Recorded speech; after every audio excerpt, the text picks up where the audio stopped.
Doutor, estou te trazendo hoje aqui, porque é um tema muito recorrente dentro da machosfera, né? A questão do direito, né? Da insegurança jurídica para homens nos relacionamentos.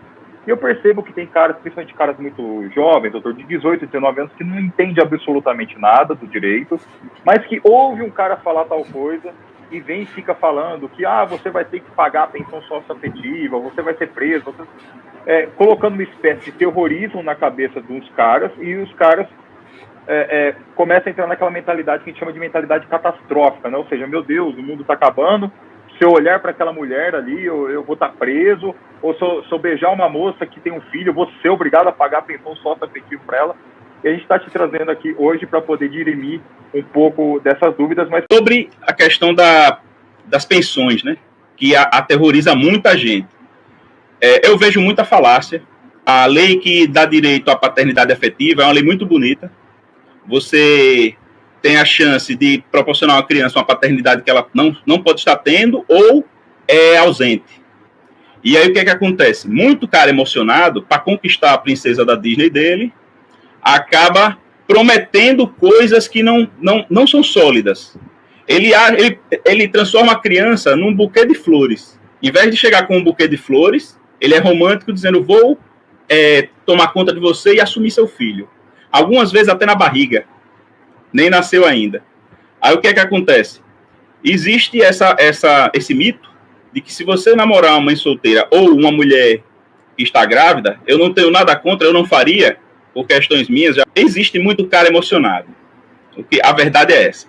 Você não pode sair prometendo, e aí uma vez que você chega num cartório e está adotando aquela criança praticamente, que é uma paternidade socioafetiva, é uma adoção mais direta. Você já tem proximidade com a criança, tem convívio familiar e adota. E aí, mas não é uma adoção. Você pode também fazer o processo de adoção, que é mais demorado, vai ser analisado.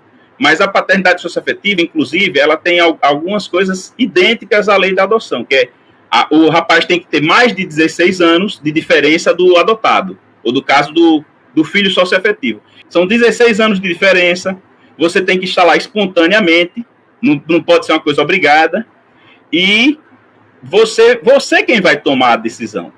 Aí o que ocorre? Muitas vezes passa 1 ou 2 anos, é um relacionamento volátil, a pessoa se separa, e quando bate as portas dele a intimação de alimentos, aí agora ele não quer mais ser o pai, entendeu? Aí acontece essa falácia. Eu lhe garanto que nenhum homem vivo, porque existe a paternidade socioafetiva pós-morte, né? Mas não existe nenhum homem vivo que foi obrigado a assumir criança de ninguém. Olha só. Falo isso porque eu tenho, inclusive, jurisprudência de Santa Catarina, que o rapaz fez isso que eu lhe falei, prometeu que ia adotar a criança, adotou, casou, passou 3 anos, quando veio a intimação, ele correu lá e disse que foi coagido. Não conseguiu comprovar, aí ele continuou sendo pai, porque 3 anos de convívio, meu amigo, a criança também não é joguete. Sim. Ele assumiu porque quis. Outra coisa, um cidadão de Minas Gerais, o processo de 2008, ele transitou em julgado agora em 2016. Esse caso, ele tinha um amante, ela engravidou, e ele tinha, inclusive na época já existia o WhatsApp, ele tinha as conversas do WhatsApp dela ameaçando ele de fazer escândalo, ele era um rapaz da sociedade, era empresário, então para não ter aquele impacto social, ele assumiu. Aconteceu que depois eles acabaram não dando certo como amante, porque é uma coisa que se o cidadão decidir pela família dele, verdadeira, ele acaba meio que descartando e ficou aquele vínculo. Ela começou a cobrar pensão, de qualquer jeito a família ficou sabendo, e ele entrou com um processo para anulatório de paternidade. Ele conseguiu comprovar porque houve a coação, né?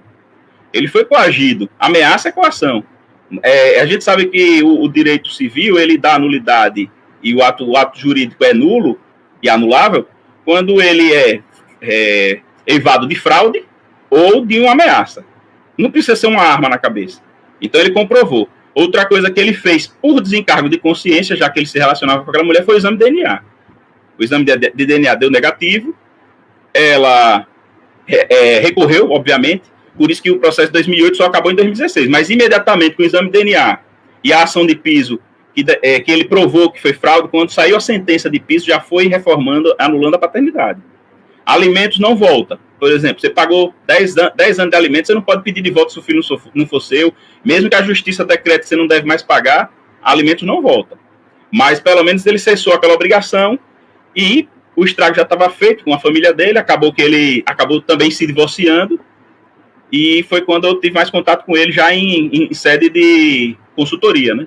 Eu acho que se você não faz sensacionalismo na advocacia do Instagram, você não faz sucesso. Porque eu percebi bem isso. Fica bem claro que é necessário um alarme assim, bem grande, alguma coisa muito sensacional, que é para o cidadão lhe seguir. Ah, mas agora eu não quero mais cair nesse conto. Eu vejo meninos, Orlando, que não estão pensando nem em trabalhar direito e já quer resguardar um patrimônio que não tem. E assim, eu sei que você também já teve outro casamento e a gente sabe que, infelizmente, a gente tem que ter as opções e as vivências para poder saber o que fazer. Não adianta você consumir um conteúdo, isso não quer dizer que você consumir aquele conteúdo, você vai se ferrar ou se resguardar. Você já entra com o pé atrás, porém com a bagagem teórica e na sua vivência que você vai aprender realmente o que é que tem que fazer. Porque não adianta, ali não tem receita de bolo. Entendeu? Não adianta o cara ficar maluco.